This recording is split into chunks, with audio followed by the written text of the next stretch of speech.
Welcome to the Courtside Talk of the Air podcast. My name is Eric Wilson, and today I have a recurring guest. His name is Brayden. For others that don't know, I'm going to let him introduce himself to you all. Yeah, thanks for having me, Eric. I was say I came on the show a couple times before. My name is Brayden Creveling. I have my own podcast. Just search up Brayden Creveling on YouTube. It's my podcast, Krev's Corner. I got a couple segments with Eric, and follow my Twitter, Krev's Corner. That's CREVS and then Corner. Yeah, man, I really appreciate Brayden. He's been a faithful guest to the Courtside Talk with Air podcast, and I really appreciate it, man. Thank you.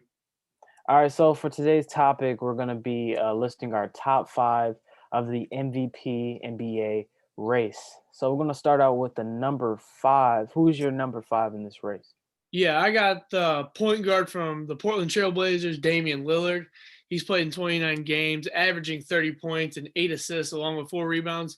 And he's kept the Trailblazers in the playoff race, coming in at fifth seed in the West, even without CJ McCollum and his big men, Zach Collins and Nurkic. So, I mean, I think Damian Lillard's balling out, and I could see him getting into that 4-3 spot. Yeah, I totally agree with you having Dame on the list, but I have him a spot higher at number four. But my fifth, I picked Nikola Jokic. He's averaging 27, 11, 8.5, or I could say 9 assists per game. You know, he's basically a point center, probably one of the best offensive centers of all time. He's really leading those Nuggets to a decent record in the West. I wasn't able to get the record, but I believe that Nikola Jokic is really having a great, tremendous year. He's almost averaging a triple double. If he had like two more steals, he'll probably 2 more steals a game. He'll probably be averaging a triple double. But yeah, he's my number four. Yeah. So for my number four, I got Kevin Durant from the Brooklyn Nets. Kevin Durant's only played about 20 games this year, but he's still averaging 29, 7, and 5, looking as good as ever when he's playing alongside James Harden and Kyrie Irving. Kyrie Irving's kind of taking over a show too. So I think Kevin Durant's really striving out playing with those two superstars. But yeah, I think Kevin Durant, I don't know if he's going to be playing a lot of games coming up. I think that he'll probably miss a couple back-to-backs, but I definitely like him in this MVP race. Yeah, he's one of the guys that I was a little iffy about when I was making this top five, because you know he's been injured a few games, but you know that still does not take away from his greatness. He's still one of the best scorers in the NBA. I do have to hand it to him, but like I said, Damian Lillard, he's at my number four spot, averaging 34 and 8. Just Dame Dollar doing Dame Dollar things. Yeah. Really, because last year I was the type of guy who really did not give Dame his credit at all. I thought it was a little overrated, you know, thought he just made nice shots and that's about it. But he's really proven everyone in the NBA who's not giving him the same attention very wrong. He's really having a great and strong year. Yeah, I was gonna say Damian Lillard is one guy that I've been really critical about, and I just thought he was overrated too. I thought he showed up when the time counted. I'll give him that. He's a clutch player, but I never thought that he could take Portland to that next step. I still don't think he's that kind of guy when we put him on a superstar level. Like when we talk about Kyrie Irving and James Harden, I still think those are two guards in this league that are better than Damian Lillard. But Damian Lillard has definitely balled out this year, and I give him all the credit of keeping the Portland Trailblazers in the playoff race, even without his co-partner CJ McCollum. He's a in my words he's a certified bucket. That man can Yeah, ball especially when it comes down to clutch, when you need a clutch bucket. He's definitely going to give you a three like he did the Thunders, and he's gonna tap his wrist saying it's Dame time. He's definitely a great player. Now at my number three list, did you want to say something? I'll say I was talking about my certified. When we talking about certified bucket, that's at my number 3 list. The point guard Uh, who I think is better than Damian Lillard in California, Steph Curry, keeping the Warriors in the playoff race, got him 8th in the West, but he's still averaging 30 points in 30 games, 5 rebounds, 6 assists. I mean, I think Steph Curry is having a great year, and I wouldn't be shocked if this man actually wins the MVP. I know he's in third, and I know LeBron and Joel Embiid are having great years, but I would not be shocked if Steph Curry wins the MVP. yeah, I have him coming up on my list. I won't say where I have Matt right now. You know, don't want to spoil it, but he's definitely having a 2016-ish type season again. But at my number three, it hurts my heart to say it. My favorite player of all time. I got LeBron James. He's Oh my. averaging 26, 8, and 8 at 36 years old. Probably one of the best. He is one of the best in the league. I think he's the best player in the league, even at 36 years old. It really hurts my heart to say it, but I really had, after Anthony Davis got injured, we've seen the Lakers. I think they've fallen to 2-4 in the last 6 games, and they've really been struggling. And that's not saying it's all LeBron James' fault, but that really shows the impact that Anthony Davis has on the Los Angeles Lakers. So I mean, that does show a little bit of what LeBron James is doing. Not taking away from it, but I think he's at a solid 3. There's a probability that he'll go back up to his number one spot that I had him at. But these next two guys right now that I'm about to say are definitely definitely higher than him at this point.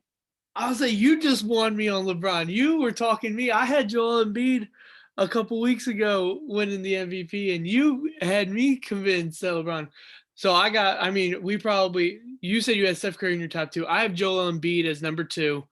30 points, 11 rebounds, 3 assists, number one in the East, which I think plays a huge part. And he's healthy. He's playing 25 games. So I think that plays a huge part. Number one in the East. And we talked, and I said if Joel Embiid doesn't get hit with a big injury this year and he keeps Philadelphia in that top two, top three seed, I wouldn't be shocked if Joel Embiid has an MVP year and wins the trophy just because he's making big men cool again. Him and Nikola Jokic stretching the floor out. You know what I mean? They make big men cool and look athletic. I'll say, where do you got Joel Embiid at? I really don't. I'm gonna save him for last because he's at my number one spot right now. He's really won me over these past few stretch of games. But I'm gonna say my number two, which is Stephen Curry. He's averaging 35 and 6. Like I said previously, he's having another. He's having a 2006 ish season, even without Clay. And with that team that they have over there at Golden State, with not a lot of talent coming off the bench, but Stephen Curry's balling, man. Stephen Curry's Yeah, really balling. He's really when I his stretch of games is really in February. I think is really just diminished my faith in LeBron James being number one, especially along with my number one guy Joel Embiid. He's averaging 30, 11, and 3, shooting off 54% from the field. He's playing. You should know how I look at guys. They got to play both sides of the ball. So Joel Embiid, he's playing great at both sides of the ball. He's doing everything, and like you said, he's number one in the East, which is also a big thing because you got a top-heavy East with some great hitters like the Nets and the Bucks. But he's really won me over. He's won me over as the top one in the MVP race. What do you think about that? I have the 36-year-old, the four-time NBA champion. He's playing the third most minutes in the league next to Fred Van Fleet and Julius Randle, which I think plays a huge part. He's played 32 games this year, averaging 25, 8, and 8. The GOAT, LeBron James, winning the MVP this year. I think so far he's got it. I don't think they're going to give it to him because I think the media still just doesn't want to give it to LeBron. I think every year since 2008, he should have been bringing home the MVP trophy. But yeah, I wouldn't be shocked. I think LeBron is number one on my list for winning the MVP. I wouldn't be shocked if they give it to Joel Embiid or if Steph Curry keeps going on a tear like this. It's a good feel good story for the NBA. One of their little golden boys comes back from a hand injury and rallies his team around. But man, I don't know how you don't have LeBron. Like, When I was making the list, I was really questionable about me even saying it because I'm a huge Braun fan, like we've mentioned on the podcast plenty of times. But I I just don't see Joel Embiid. If his hopefully if his stretch of games keep continuing how they're going, Yeah. after the All-Star break. That's the big thing. You either see players and teams go up after the All-Star break or they go down. So, Yeah, that's the biggest. I think that's a big MVP killer is if these 76ers come into the All-Star break all chillax and then they go through a little slump and Joel Embiid either gets hit with a little 2-3 week injury or they don't play as good as they don't play up to that number 1 seed in the East. With the Celtics being down with their 15-15 record, I think it gives a little less pressure, but you got to think the Nets at second seed in the East are coming for that number 1 spot. So it's going to be interesting to see. We've talked about how we don't think anyone on the Nets matches up to Joel Embiid. So yeah, I mean, it's gonna be big. It's gonna be really big for that for the Nets. That offense, the two guards, they're killing it right now without even Kevin they scored Durant. 42 You points know, in the it's first quarter tonight. yeah, it's getting crazy. It's getting crazy. It's getting exactly how I I'll say planned it to be in my we head. said, do you worry? I mean, when we talked, I don't know if it was on my podcast or yours, but I said, do you worry about going out and getting a defensive star, or do you just rely on scoring 140 points a night? I think at this moment they're just gonna be running up the score. To Yeah, be just honest, running the score, you know, running the offense up to a high 'cause pace level. they they really don't have.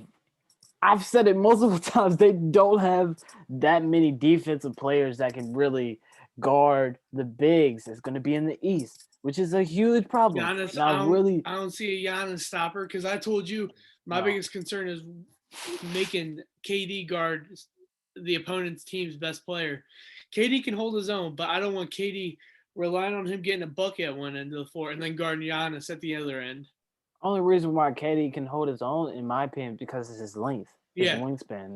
That's the only reason why I think he can. He's not a great defensive player in my eyes. no, not great in this league. Like I think Joel Embiid is a great defender when to his position, not position to position, but like no, KD, I wouldn't trust guarding the 1 through 5.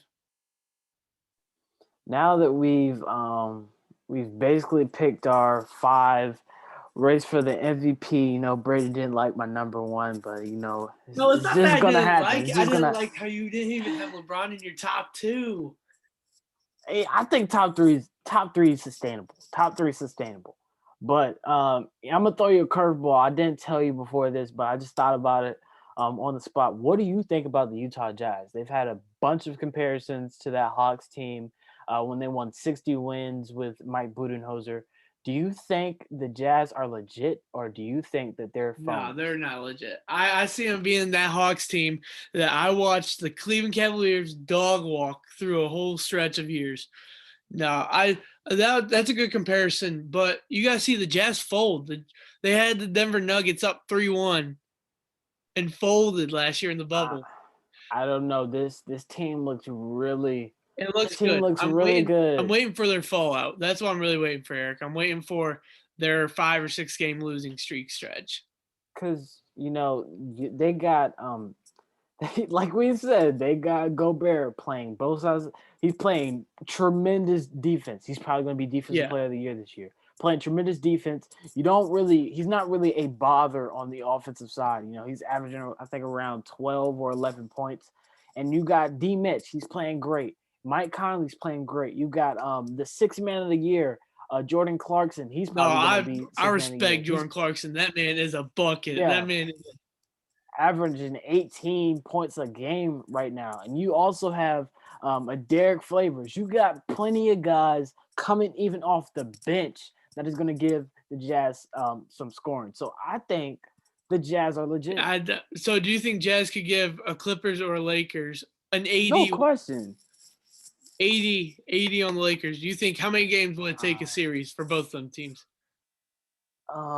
If it's if AD's healthy, if the whole Lakers are healthy, I'm I'm probably going 5 games for the 7 games. Lakers and 6 games for the Clippers. I don't think they could. I definitely think the Utah Jazz can do the Clippers. I don't know, man. Clippers are playing great too, and they're really fighting back after that playoff flop they had in the bubble versus the Nuggets. But I don't know, man. It's just I see a lot of the Toronto Raptors, the Kyle Lowry, DeMar DeRozan, how they couldn't get over that hump. Well, you're playing against LeBron. I see a lot of them in the Jazz. I just don't see it. Well, it's all gonna come up. I think the key thing, like we said previously in the podcast, is that we just have to see how everybody plays after the All Star break. You know, we've only I don't even think we're like 26 games in. Did you say Something like or that. Yeah, 30? I think we're around Yeah, 30 some games in. 30. We got around like 40 games Mhm. left. I think we'll basically see how the teams will play after the All Star break. But it's just still more to come. Still more to come. The Lakers need that man AD as soon as possible, and they need Schroeder as soon as Yeah. possible because they're struggling. They're struggling a They little don't bit got right now. anyone to guard my boy Westbrook. He had a career night last night, so I don't know if he didn't make the All Star team, right? no, no. He Uh, didn't deserve it. But how about Trey Young not making the All-Star game? he didn't deserve it. Oh, I don't know. Trey Young, he had a really good start. I was calling him top 5 point guard. I think he probably is top 5 point guard still. But I was calling top 5 point guard at the beginning of the season. I was giving him all his props, and then he had this downward after Nash said that stuff, that it's not basketball the way he's playing, drawing the fouls and all that. He had this little slump, How you but feel about? and the Oh, my bad. you're fine. And the Hawks aren't like where I think they should Yeah, be. I think that hurts him a lot. How you feel about D Book not making the All-Star game? I think he's probably going to end up taking AD's spot. Yeah, but Hopefully, like still, yeah, he shouldn't that's make all it. he's been is an All-Star alternate. He hasn't made an All-Star game yet. He definitely should have made it. Yeah, yeah. Him and CP3. That's another team in the West. The West has a lot of Though lot of I teams. think the Suns are like the Jazz. That's who I want to see duke it out in the playoffs. Oh, that's gonna be That good. would be a That's good gonna be series. good. You got Conley versus CP3, D Mitch versus D Book, and you got DeAndre Aiton. versus Yeah, you got yeah, eight. DeAndre Ayton versus what's his name? Dang it. Gobert. Yeah, Gobert. Gobert. I'm sorry, Gobert. Yeah, Yeah. that'll be a good matchup if that happens. It'd be fun. Yeah, all right. Thank you, Brayden, for coming to another pod. I tried to keep it short today. Just shoot the people your socials just for another time. I'll say, yeah, follow my Twitter at Krebs Corner. I was going to say, I have Eric on the podcast almost weekly. I'll say, we're going to be cooking something up soon. You guys are going to like it. So, yeah, just follow me and follow what we do. And I would say, thank you, Eric, for having me back on. Yeah, I really appreciate Brayden. I look for guys to come on the podcast all the time. And I just he's just one text away, and I know my man Brayden's gonna help me out be on the I'll pod. I say, really, same for you, man. really, I don't know. I'll be like, man, I'm yeah. struggling to get some new people. Don't get me wrong. I like new people on, but I'm like, I know Eric will get on this idea. But I just think the conversation really, is great when we Clicks. we Yeah, two can yeah. have a It definitely yeah, clicks. Because it's like definitely the click. happy medium because we agree on a lot of stuff, but then we have a little bit of controversy where our opinions get in the Especially way. when it comes to LeBron James, since you're a Yeah. Cleveland man. I'm an Ohio boy. What do you expect me to do? All right, thank you guys for listening.